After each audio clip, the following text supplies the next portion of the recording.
ये name Shem इसलिए नहीं हो क्योंकि एक इंटरनल पॉलिसी इंटरनल पॉलिसी क्या होती है सर? एक मिनट, मेरी सैलरी जो है वो एक तय मानक पे है, उसमें हमारे और एम्प्लॉयर के बीच में एक समझौता जिसमें मेरी सैलरी, उसमें घट बढ़ मनमर्जी या डिस्क्रिशनरी पॉलिसी होती है, वो तो सबको बता देनी चाहिए।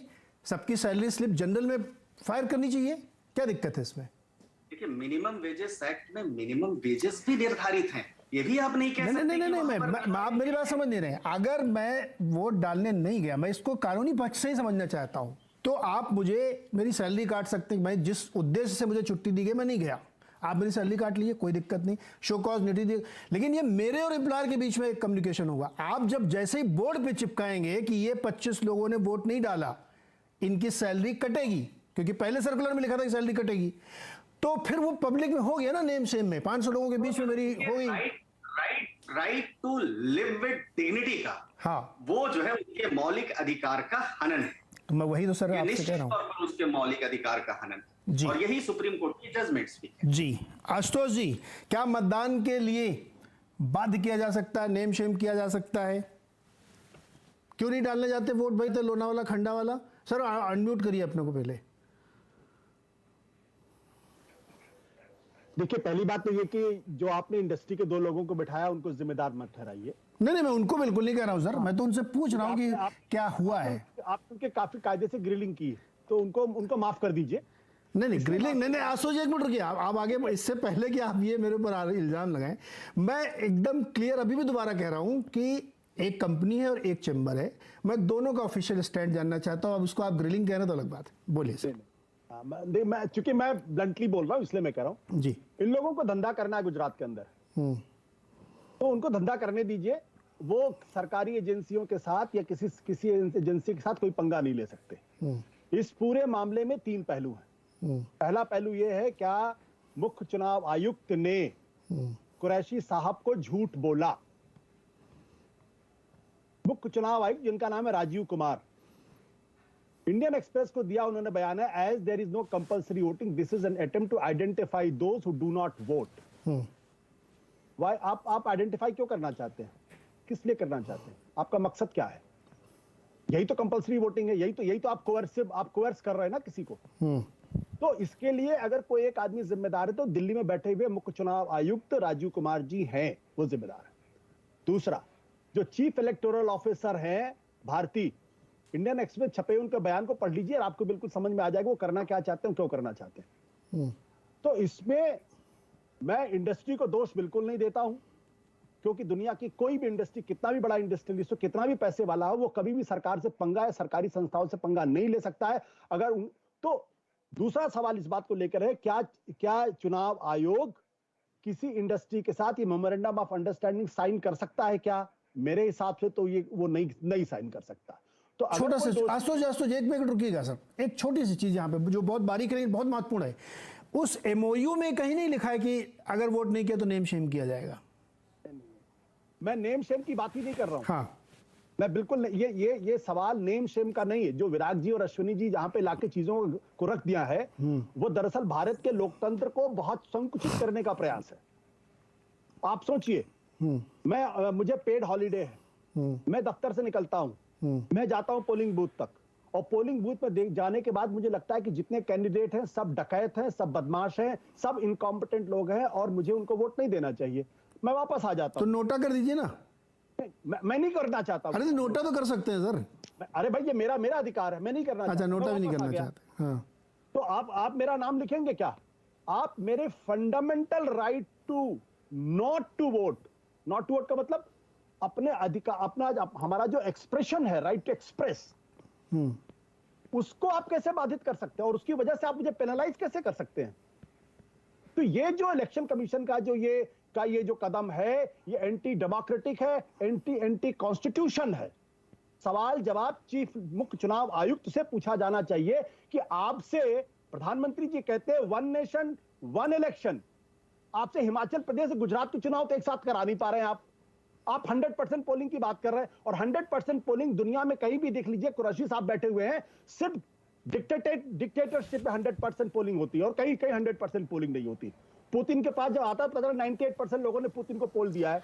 अर्दवान को 96% लोगों ने पोल किया है। डेमोक्रेसी, दुनिया की सारी इवॉल्व डेमोक्रेसी देख लीजिए, वहां 60% 70% पोलिंग होती है। अमेरिकन डेमोक्रेसी ले लीजिए, इंग्लैंड की डेमोक्रेसी ले लीजिए जी। तो आप मेरा जो एक्सप्रेशन है, मैं वोट ना देकर भी अपने राइट, अपने आप को एक्सप्रेस कर, अपने डेमोक्रेटिक राइट को एक्सरसाइज कर रहा हूं। और क्या आप इनकॉम्पिटेंट कैंडिडेट को, डकैतों को, बदमाशों को, गुंडों को वोट देने के लिए बाध्य नहीं कर सकते। और अगर मैं वोट नहीं देता हूं जाके, तो आप मुझे पेनलाइज नहीं कर सकते। अगर आप करते हैं तो आपकी भारत के संविधान में, भारत के लोकतंत्र में आस्था जी। एक मिनट, विराग जी कुछ इंटरवेन करना चाहते हैं। विजय विराग जी बोलिए। मैं आशुतोष जी की सारी बातों से सहमत हूं कि कहीं भी 100% वोटिंग नहीं होती है, कॉन्स्टिट्यूशनल राइट, वो सारी बातें एक्सप्लेन की है। लेकिन मैं उनसे निवेदन करता हूं कि section 135 representation of people act का पढ़ें, और अगर लोगों को पोलिंग बूथ जाकर के वोट देने की इच्छा नहीं है तो उनको कोई कॉन्स्टिट्यूशनल राइट नहीं है पेड लीव लेने का। उन्हें हक मिला है वोट देने के लिए पेड लीव लेने का। मैं एक सवाल पूछता हूं आपसे कि किसी ऑर्गेनाइजेशन में 100 लोगों ने एलटीसी लिया और पैसे ले लिया, और एलटीसी का इस्तेमाल नहीं गए, वो उन्होंने झूठा बिल दे दिया, तो क्या संस्थान उनसे पैसे वापस लेगा कि नहीं लेगा? आप पेड लीव ले रहे हैं, ये कोई हॉलीडे नहीं है, पेड लीव वोट देने के लिए है। और अगर आपने वोट नहीं दिया, आप पेड लीव मत लीजिए, आप मत जाइए। लेकिन अगर आपने संस्थान के साथ धोखा दिया है, संस्थान आपके खिलाफ कार्रवाई कर सकता है। नीरज जी, इस दुनिया के अंदर जो डिक्टेटरशिप आ रही है, वो डेमोक्रेसी के रास्ते से आ रही है। वो जो संविधान में लिखित कानून है, उसके माध्यम से डिक्टेटरशिप आ रही है। इस कैसे आ रही है? नहीं, अगर पूरी स्टडी है, पूरी दुनिया में स्टडी, पूरी किताबें उस पर लिखी गई है। आप अभी समझ लीजिए, इसी देश के अंदर जो डिक्टेटरशिप आ रही है, वो कभी जुडिशरी के माध्यम से आ रही है, कभी नहीं। ये वैल्यू स्टेटमेंट है सर। यहाँ पे बहुत टेक्निकल, विराग जी ने जो कहा बहुत टेक्निकल पॉइंट है। स्टेटमेंट नहीं है, ये वैल्यू स्टेटमेंट है, बिल्कुल वैल्यू स्टेटमेंट नहीं। मैं इसलिए कह रहा हूं, देखिए आशुतोष जी सुनिए ना एक मिनट। ये सबसे बड़ी दिक्कत क्या है कि लोकतंत्र की जो मूल आत्मा है, वो मूल आत्मा है माय राइट टू एक्सप्रेशन। एक मिनट सर, तो मैं आपसे कह रहा हूं, मैं ऑफिस से निकला, मैं पोलिंग बूथ पर गया, मैंने देखा वहां सारे कैंडिडेट डकैत हैं। तो वापस जाके काम करिए ना ऑफिस में, फिर आप जाएंगे तो वापस तो बातें खत्म हो गई ना फिर तो। कैंडिडेट पहले से पता है आपको, कैंडिडेट पहले से पता है कि डकैत है। अगर जी आप तय नहीं करेंगे ना, मेरा मन बदल गया। नहीं आशुतोष जी सुनिए ना एक मिनट। अगर आप मतदान केंद्र तक गए और आपको लगता है कि मुझे कोई कैंडिडेट पसंद नहीं है, आप वापस जाइए और दफ्तर में काम करिए। आप संस्थान छुट्टी में थोड़ी बनाएंगे आप संस्थान को पैसे वापस कर दीजिए, पेड लीव मत लीजिए। नहीं, वापस जाके काम करिए ना आप छुट्टी मत लीजिए। ये जो पैसे लेने देने की बात है, दरअसल ये लोग लोकतंत्र को समझते ही नहीं है। अरे सर, लोकतंत्र का मतलब ये थोड़ी है कि कुछ भी करेंगे। बहुत ही लीगलिस्टिक इंटरप्रिटेशन कर रहे हैं, और दुनिया लीगलिस्टिक इंटरप्रिटेशन पर नहीं चलती है। आप, मेरा अधिकार है, मैं अपने आप को एक्सप्रेस करना चाहता हूं, मैं नहीं वोट देना चाहता। नहीं आशुतोष जी, देखिए ऐसा है कि यहाँ से आशुतोष जी, मैं आशुतोष जी मैं नहीं आशुतोष जी एक मिनट सर, मुझे एक छोटा सा ब्रेक भी लेना है भाई। विराग जी मैं सहमत हूँ। जब आशुतोष, नीरज जी एक लाइन बोलिए, फिर ब्रेक लूं मैं। हाँ नीरज जी एक लाइन जब आशुतोष जी बोलते हैं, देखिए एक लाइन बोलिए जल्दी। बोलते हैं कि लीगलिस्टिक इंटरप्रिटेशन से नहीं, उनके इंटरप्रिटेशन से डेमोक्रेसी होती है, यहां से डिक्टेटरशिप आती है। डिक्टेटरशिप ये इस पॉइंट पे मैं विराग जी आपके साथ हूं। कानून की जो आशुतोष जी ब्रेक लेना मुझे, जो मौजूदा कानून के पेचीदगियां हैं या जो लाइन है, सुनिए ना आशुतोष जी, भाई कानून ये कहता है कि अगर आपने छुट्टी इस काम के लिए दी गई तो वो काम करिए, नहीं करना तो मत करिए।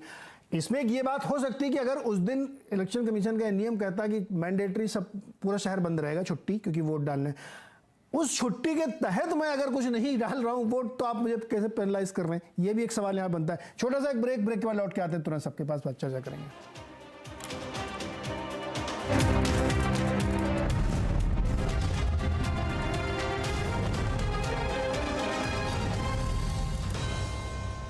ये लो अब खाओ कद्दू। इसके चक्कर में 2000 फ्यूचर एक्सप्रेस में आप सभी का